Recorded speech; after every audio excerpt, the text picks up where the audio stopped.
Good morning and welcome to the site. We are out here assisting our geologists at HRP with an environmental site assessment. Now, what we've got here is behind me a giant water tower.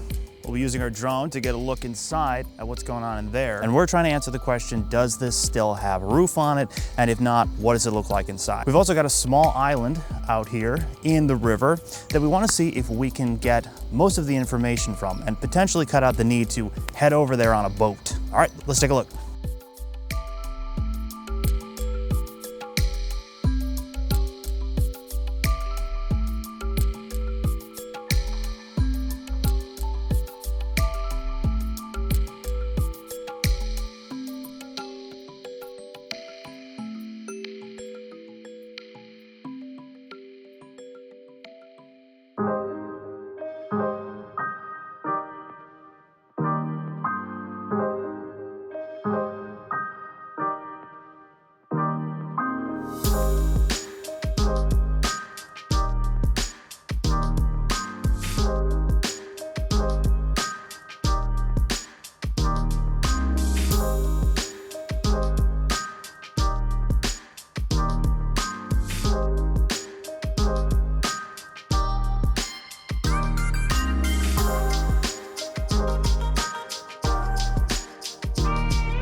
Well, thanks for joining us today. Hopefully you learned a little bit about how drone services can help augment your traditional environmental site assessments. We'll see you in the next video. Until then, subscribe, hit that like button, bell for notifications, and we'll see you then.